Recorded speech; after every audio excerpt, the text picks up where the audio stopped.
Hello everyone, welcome back to my channel that is English Field. As you all know that here we prepare for TGT, PGT and LT grade. So today this is a very important poem Tintern Abbey by William Wordsworth. First part of text explanation already we have done and this is the next part. तो ये 160 lines की जो poem है वो पूरी आज complete हो जाएगी इस वीडियो के साथ में और इसके क्वेश्चंस का वीडियो आप बिल्कुल देखना ना भूलें। तो आइए चलते हैं पोएम की तरफ और इसके टेक्स्ट को देखते हैं। तो आइए देखते हैं। To look on nature not as in the hour of thoughtless youth, but hearing oftentimes the still and sad music of humanity, nor harsh nor grating, though of ample power to chasten and subdue. तो यहाँ पे William Wordsworth बोल रहे हैं to look on nature not as in the hour of thoughtless youth कि nature अब उस तरीके से मैं नेचर को नहीं एनालाइज कर पा रहा हूँ या देख पा रहा हूँ। मीन्स जो मेरा यूथ के टाइम का जब मैं 5 साल पहले आया था और 5 साल बाद there is a big difference, काफ़ी एक डिस्टेंस आ गया है मेरे थॉट प्रोसेस में, द वे आई थिंक। जैसे कि अब उनकी जो थॉट प्रोसेस है, अब जिस तरीके से वो नेचर को एनालाइज कर रहे हैं, एनालाइज का मतलब पता है ऑब्जर्वेशन पार, इमोशंस क्या निकल रहे हैं आपके किसी चीज़ को देख के। जैसे कि हम एक टॉय से कंपेयर करें, बचपन में अगर जैसे कोई बच्चा होता है वो 3 to 4 ईयर्स में किसी एक टॉय को या फिर एक एग्जाम्पल ले लीजिए टेडी बियर को, जिस तरीके से वो ऑब्जर्व करता है या फिर उस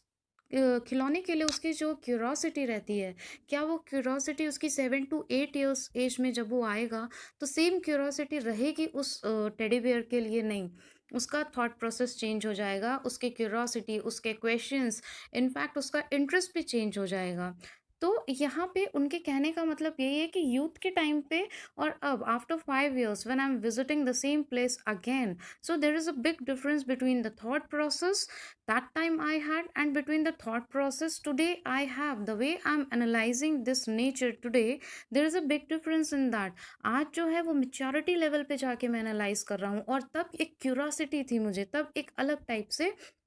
मैं उसको फील करता था। Nor harsh nor grating, the ample of power to chasten and subdue, and I have felt a presence that disturb me with the joy of elevated thoughts, a sense sublime of something far more deeply interfused, whose dwelling is the light of setting suns and the round ocean and the living air and the blue sky in the mind of man, a motion and a spirit that impels all thinking, thinks all objects of all thought. तो इस line में, इस paragraph में जो उन्होंने बताया है वो बोल रहे हैं कि ऑफ एलिवेटेड थॉट्स। उस टाइम पे भी जो मेमोरीज थी वो थोड़ी फेडेड थी बट मेरे माइंड में आती थी, और आज जो मेरे माइंड में उसकी मेमोरीज हैं और जिस तरीके से मैं सामने ऑब्जर्व कर रहा हूँ वो एक अलग ही लेवल पे उसको लेके जा रही है, वो एक अलग ही लेवल पे उसको शो कर रही है, एक हायर लेवल पे। मीन्स एक थिंकिंग होती है नॉर्मल और एक थिंकिंग होती है जो सोच से भी परे होती है, because this is the poetic mind and poetic mind is always different from a common man. You can't say that poetic mind और जो कॉमन मैन जैसे कोई दूसरा इंसान सोचता है दोनों सेम है, नो। वो हर चीज़ों को अलग तरीके से एनालाइज करते हैं। तो उनके ऊपर a power of joy, a sense of sublime, these are the very important words. तो बहुत डीपली वो उसके अंदर फ्यूज्ड हो जाते हैं, बहुत डीपली वो उस चीज़ को सोचते हैं। लाइट ऑफ सेटिंग सन वो एक अलग इम्पैक्ट डालता है, राउंड ओशियन उसमें भी उनको खाली ये नहीं दिखता है कि ये राउंड ओशियन है, ना उनको खाली ये दिखता है कि लिविंग एयर है, वो लिविंग एयर उनके अंदर a breath of living sense provide करती है। जो ब्लू स्काई है वो उनके माइंड पे एक अलग इम्पैक्ट डालता है। उनकी स्पिरिट जो होती है, motion and a spirit that impulse all thinking things. और जिस तरीके से मोशन होता है नेचर में ऑफ सेटिंग सन की लाइट का ले लीजिए, चाहे आप ब्लोइंग एयर का ले लीजिए, या फिर the shade of the blue sky जो वो कभी डार्क होता है कभी लाइट होता है, तो अलग अलग सेंस ऑफ मूड और मूड यू कैन से वो पोएट के माइंड पे डाल रहे हैं। और सारा thought process, thinking all things all objects of all thought, वो सब अलग अलग तरीके से अपना इम्पैक्ट पोएट के माइंड पे छोड़ रहे हैं। तो अब जो यूथ के टाइम पे था और जो अब 5 साल बाद दोबारा उन्होंने विजिट किया है, so there is a big difference और एक वो अलग ही लेवल है, एक मैच्योरिटी लेवल पे वो सारी चीज़ों को सोच रहे हैं और ऑब्जर्व कर रहे हैं nature. Because William Wordsworth, you know, he is a nature poet, तो उनके माइंड पे जो इम्पैक्ट है वो सीधा-सीधा nature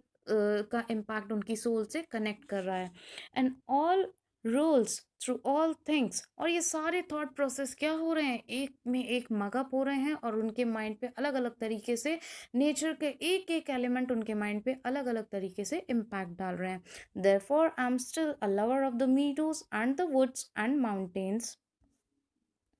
and of all that we behold from this green earth of all mighty world of eye and ear, both what they have create and what perceive will please to recognize in nature, and the language of the sense, the anchor of my purest thoughts, the nurse, the guide, and the guardian of my heart and soul of all my moral being. So एक तरीके से आप बोल सकते हो, जैसे बोलते हैं ना कि इस पूरे बुक में जो मेन एसेंस है या फिर what are the favourite lines, so in the same way in Tintern Abbey इसमें से हो सकता है पैराग्राफ एक्सप्लेन करने के लिए आ जाए, कॉम्प्रिहेंशन के लिए आ जाए, क्वेश्चंस फ्रेम करने के लिए आ जाए। सो पूरी पोएम में जो आप देख रहे हैं कि विलियम वर्ड्सवर्थ पे टिंटन एबे की जो इमेज है उसका क्या इम्पैक्ट पड़ता है, उस विजिट का क्या इम्पैक्ट पड़ता है, और किस तरीके से वो पूरे नेचर को ऑब्जर्व करते हैं, अलग अलग एलिमेंट्स ऑफ नेचर को, तो वो पूरा एसेंस आपको इस पैराग्राफ में मिल जाएगा। तो होल सोल वो इस पैराग्राफ में कह रहे हैं, therefore I am still a lover of meadows. It doesn't mean कि जो यूथ के टाइम पे मैंने विजिट किया था और आज जो विजिट किया है तो मेरा इंटरेस्ट कहीं ना कहीं डिक्रीज किया है, या फिर वे ऑफ थिंकिंग कहीं डिक्रीज हुआ है, या फिर जो लव ऑफ नेचर है मेरे लिए वो कहीं ना कहीं डिटोरिएट हुआ है। No, it's not so. Still जो माउंटेन्स की फीलिंग है उनके सामने मैं खुद को मैं बिहोल्ड मीन्स मैं रुक जाता हूँ from this green earth of all that mighty world, और of ear in of eye and ear both what they have create. और जितनी भी प्रॉब्लम्स हैं मेरी लाइफ में, या फिर जितनी भी वेरीनेस है, या फिर जितनी भी चीज़ें, ये जो वर्ल्डली अर्थ है, ये जो अर्थ है इसके ऊपर जितनी भी सांसारिक चीज़ें हैं, इन सब से बाहर निकल के मैं इस नेचर को क्या देखता हूँ कि ये मेरी सोल से कनेक्ट हो रहा है। मेरी आँखों को, मेरी कानों को, हर चीज़ को वो बहुत सूदिंग लग रहा है। पहले भी लगता था, आज भी लग रहा है। और नेचर मेरे ऊपर the sense of the anchor of my purest thoughts, ऐसा लगता है कि जैसे जो मेरी बॉडी है, जो प्योर सोल है मेरी, प्योर जो मेरे थॉट्स हैं, तो नेचर मेरे लिए एक एंकर का वर्क कर रहा है, एक नर्स का वर्क कर रहा है, एक गाइड का वर्क कर रहा है, the guardian of my heart and soul of all my moral being. This is the very important line. It may be asked in quotation form also. So you should remember, और किसी भी poem को text wise explain करने का सिर्फ एक यही point of view रहता है कि जितने भी क्वेश्चंस आए वो आपको रटने नहीं पड़े, और वो आपको अच्छे से वैसे ही समझ में आ जाए, और आप अपने कंसेप्ट से थोड़ा सा अपने माइंड को यूज़ करते हुए आप उसका आंसर दो। बिकॉज कितना आप रटोगे भाई, लिटरेचर में रटने के लिए बहुत कुछ है। कई लोग बहुत एक्सपर्ट होते हैं, बट थोड़ा सा आपको समझना भी चाहिए। So these are the very important lines, if you want to note you can note down also. तो guardian, as a guardian of my heart, guardian of my heart क्या होता है, हम लोगों के ऊपर अब हमारे गार्जियन का कंट्रोल रहता है। What is good, what is bad, how to observe, what are the good things which we have to do और which we should do, what are the wrong tracks in our life where we should not go. So in the same way वो बोल रहे हैं कि मेरी पूरी body को, elements of my body, my thought process, my heart, where it should beat, beat means सांसों को रोकना या छोड़ना नहीं होता है, मीन्स कि वो बोल रहे हैं मेरी पूरी सोल को नेचर कनेक्ट कर रहा है। इतना इम्पैक्ट है कि मुझे एक प्लेजर फील हो रहा है, एक जॉय फील होता है, उससे कनेक्टेड फील होता है, और कहीं ना कहीं मेरी जो सोल है वो प्योर हो रही है, मेरे थॉट्स प्योर हैं। यही मेरी लाइफ का एक गाइडेंस है, ये नेचर मेरे लिए एक गाइड का काम करता है। बिकॉज लेक पोएट थे और नेचर पोएट थे, उनके लिए इम्पॉर्टेंट थी poetry and connection with nature. तो वही उन्होंने बताया है कि ये जो फॉर्म ऑफ नेचर है। ये जो ट्रीज हैं, माउंटेन्स हैं, मीडोज हैं, वुड्स हैं, हाई हिल्स हैं और टॉल ट्रीज हैं, the sunsets, the setting suns light, everything is so appealing and these are giving an impact of purity in my heart, in my soul, and my soul is connecting to this nature. And that's why Wordsworth is relating all those impacts, or you can say all those feelings and emotions, as a guardian or as a guide or as a nurse of or moral being. और जितने भी moral values और ethics जो Wordsworth के अंदर हैं वो सारे इस नेचर की वजह से ही हैं। तो ये मेन इम्पैक्ट है जिसको आप एक्सप्लेन कर सकते हो, sense of sublime elevated thoughts, जो एक अलग ही हायर रैंक पे, एक ऊंचे ओहदे पे, ऊंचे दर्जे पे नेचर को पहुंचाते हैं। ओके, सो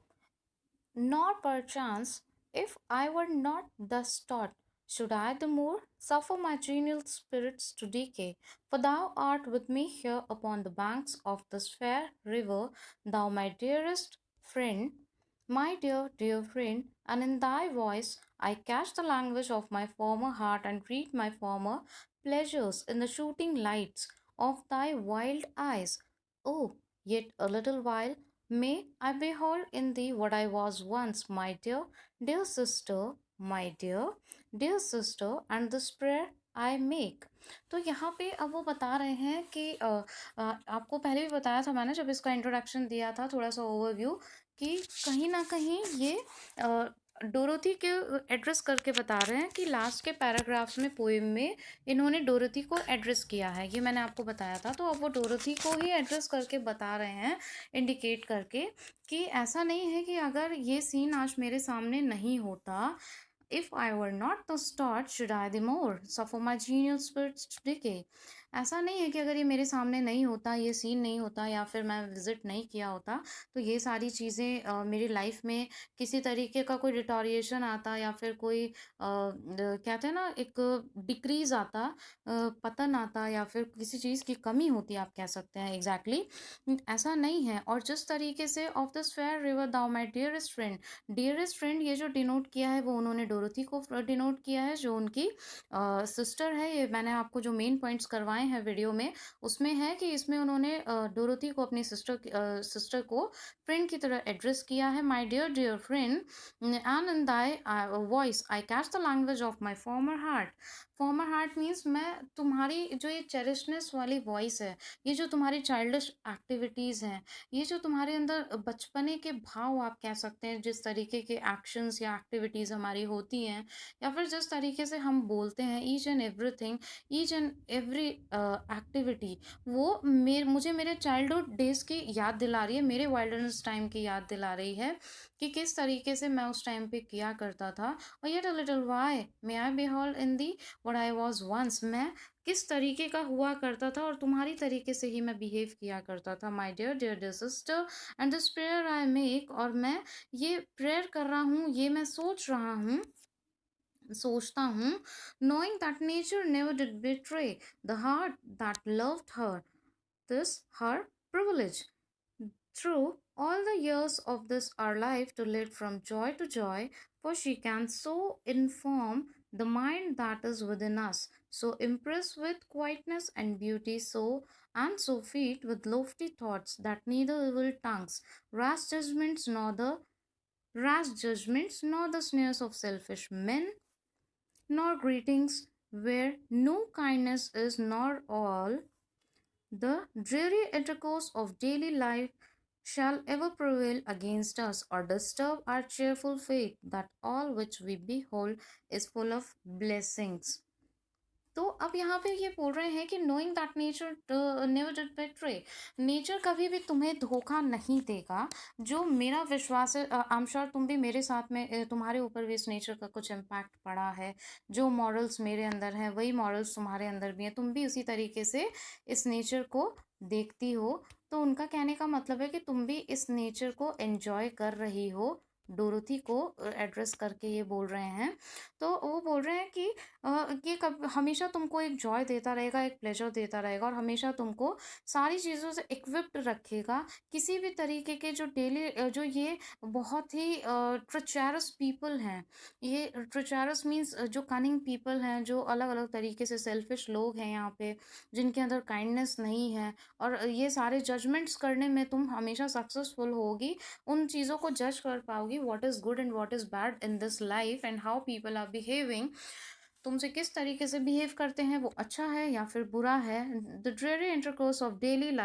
लाइफ में जो प्रॉब्लम्स इंसान को फेस करनी पड़ती है, sometimes circumstances are very good and sometimes it's very bad, somehow you feel that people are not so good the way you want to be। तो उस तरीके से, लेकिन तुम्हारे लिए नेचर हमेशा वैसा ही रहेगा, चेयरफुल, फेथ, ये सारी चीज़ें तुम्हारे लिए नेचर हमेशा प्रोवाइड करता रहेगा, बिकॉज तुमको भी नेचर ने कहीं ना कहीं अफेक्ट किया है। और ये जो सारी बुराइयां हैं, इसका तुम्हारे ऊपर कोई भी प्रभाव नहीं पड़ेगा, और नेचर हमेशा तुम्हें ये ब्लेसिंग देगा कि तुम इन सारी चीज़ों से फाइट कर पाओ। Therefore late the moon shine on the in the solitary walk. और इसलिए मैं ये प्रेयर करता हूँ, ये तो हो गई प्रेयर जो उन्होंने डोरोथी को एक एक्सप्लेनेशन भी दिया, थोड़ा समझाया और थोड़ा उनके लिए ब्लेसिंग्स के फॉर्म में उनको एक सजेशन दिया, ठीक है, जैसे बड़े देते हैं कि आई एम श्योर जब तुम बड़ी हो जाओगी तो इन सारी चीज़ों को टैकल कर पाओगी, because there is a impact of pure nature and pure thoughts on your soul also. therefore let the moon shine on thee in thy solitary walk। इसलिए जो मून की जो लाइट है, अब देखिए यहाँ पे पोएटिक लाइन्स हैं ये सारी, और पोएटिक लेवल पे जाके आप सोचेंगे तभी आपको ये समझ में आएगा। अब ये क्यों बोल रहे हैं, therefore let the moon shine on thee in thy solitary walk। Moon की लाइट को तुम्हारे ऊपर पड़ने दो, जब तुम चल रही हो, जहां भी जा रही हो, let the moon shine on you and let the misty mountain winds be free to blow against thee. और ये जो हवाएं चल रही है, इनको तुमसे होके गुजरने दो, let them touch your soul, let them touch your heart. And in after years when these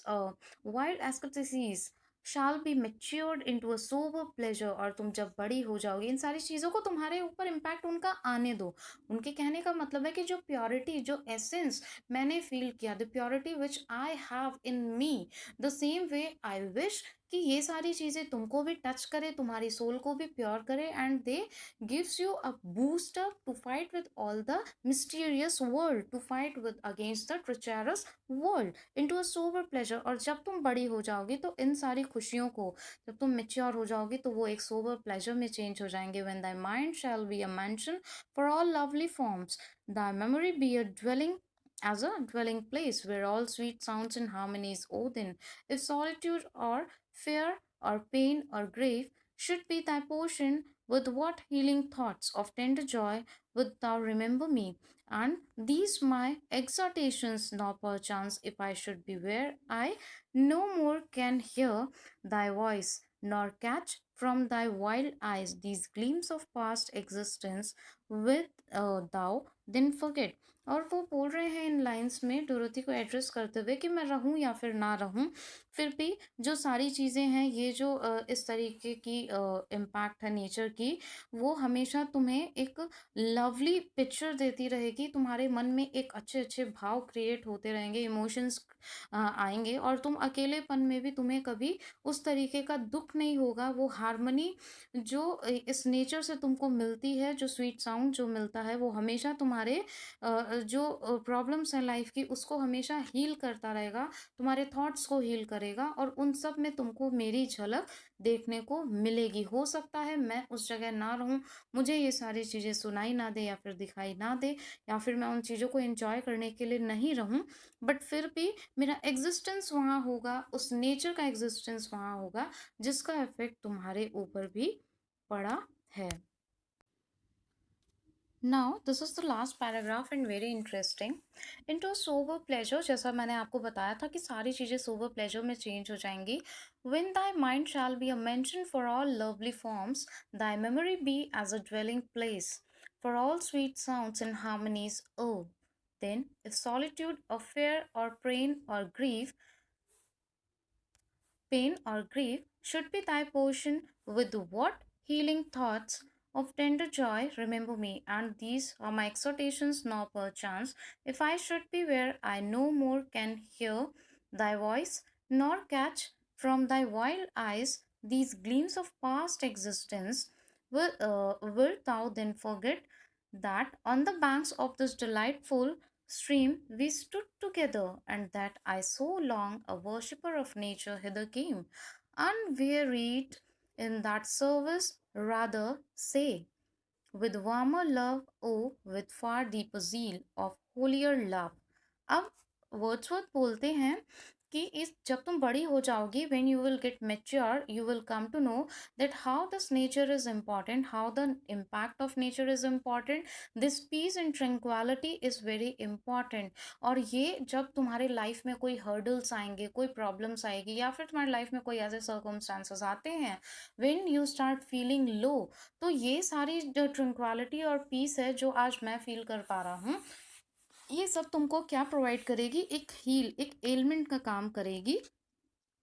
और that on the banks of this delightful stream. और अब ये पता है क्या बोल रहे हैं, कितनी अच्छी बात इन्होंने कही है। एक कंपेनियन बनाया है इन्होंने डोरेथी को इस लैंडस्केप पे अपने साथ। दाई वॉइस नॉर कैच, हो सकता है अब ये तब की बात कर रहे हैं जब हो सकता है कि वो जिंदा ना रहें, मीन्स जब उनकी डेथ हो जाए, या फिर वो डोरेथी के साथ ना रहें। I know more can hear the voice nor catch from thy while eyes that these gleams of past existence। हो सकता है कि मैं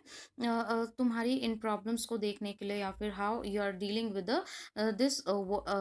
वर्ल्ड, तो वो देखने के लिए मैं ना रहूं, लेकिन फिर भी जो एक्सपीरियंस हम लोगों ने शेयर किया है इस नेचर के साथ में, इस नेचर का जो एक्सपीरियंस, जो पीस, जो ट्रंक्वालिटी, जो एसेंस हमने फील किया है इस नेचर का, तो वो तुम्हें ज़रूर याद आएगा कि मेरे साथ में एक वर्शिपर ऑफ नेचर था। ये वर्शिपर ऑफ नेचर वर्ड्सवर्थ को बोल रहे हैं, वो खुद को बोल रहे हैं। हिदर केम यहाँ पे था, unvaried in that service rather they warm love, और वो वार्मथ ऑफ लव, जो एक्सपीरियंस हम लोगों ने शेयर किया, जो कंपेनियन बन के हम लोगों ने नेचर के बारे में बात की, और एक एक चीज़ को जिस तरीके से लोफ्टी क्लिफ्स और माउंटेन्स को हम लोगों ने फील किया, एनालाइज किया, ड्रॉप ऑफ रेन, सनरेज और सनसेट लाइट, ये सारी चीज़ों को हमने, जो इम्पैक्ट हमारे ऊपर था, वो सारी चीज़ें, एक्सपीरियंस तुमको याद आएगा। Not without then forget that after many wanderings, many years of absence, the steep woods and lofty cliffs. तो ये सारी चीज़ें, steep woods and lofty cliffs के जो इम्पॉर्टेंस है वो तुम्हें याद आएंगी।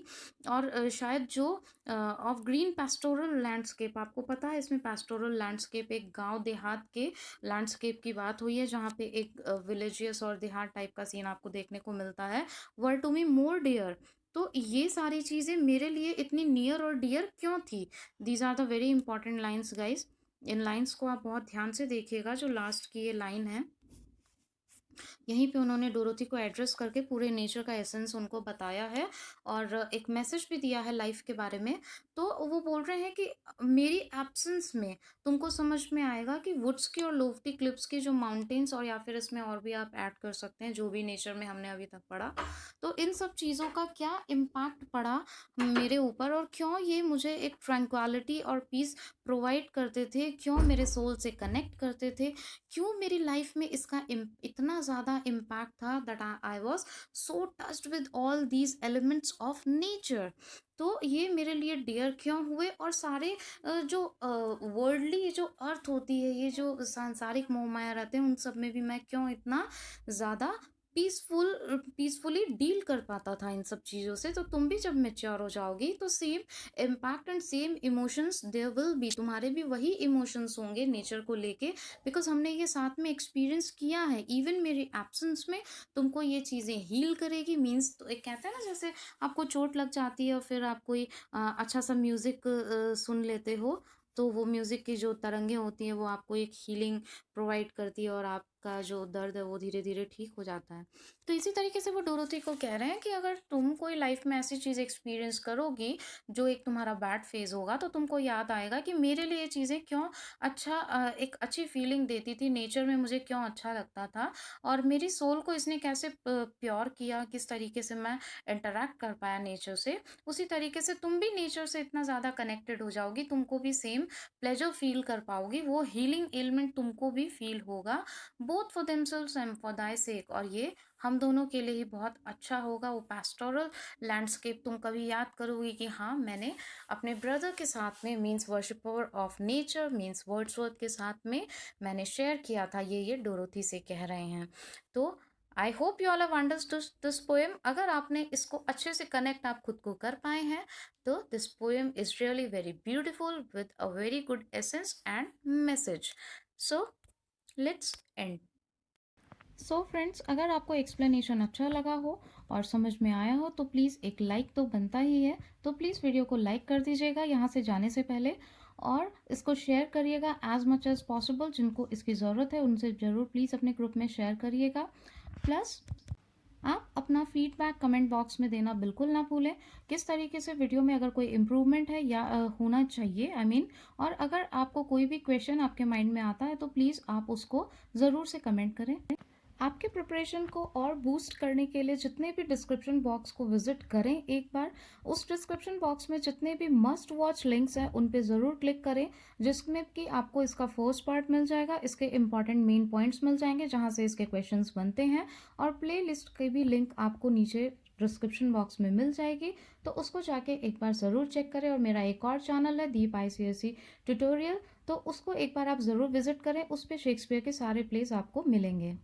And most important, if you want to join the WhatsApp group which is running nowadays, इस चैनल के थ्रू एक व्हाट्सएप ग्रुप रन कर रहा है, जो कि उस पर डेली आपको कोई ना कोई टारगेट मिलता है, नई नई स्ट्रैटेजीज मिलती हैं, क्वेश्चंस मिलते हैं, अलग अलग टाइप से पेपर्स मिलते हैं, टेस्ट सीरीज होती हैं जिनको डेली स्टूडेंट्स अटेम्प्ट करते हैं, और बहुत से लोग अपनी प्रिपरेशन बहुत अच्छे से कर रहे हैं। आपके ऊपर एक दबाव रहता है कि ये आज आपको करना है, तो कॉम्पिटिशन की फीलिंग भी रहती है और आप प्रिपरेशन में रेगुलर रहते हो।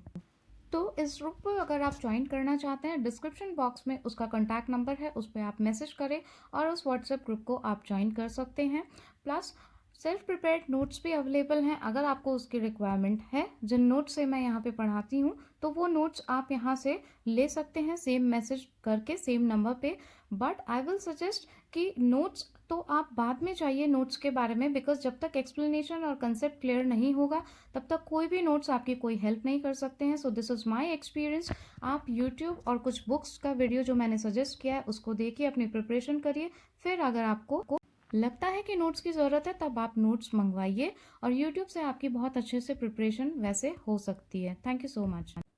ऐसे ही इन्फॉर्मेटिव वीडियोस के लिए, लेटेस्ट अपडेट के लिए प्लीज़ चैनल को सब्सक्राइब करें और बेल आइकन को हिट करना बिल्कुल ना भूलें, जिससे आपको लेटेस्ट वीडियोस के अपडेट्स मिलते रहें और आपकी प्रिपरेशन अच्छी होती रहे। Thank you so much.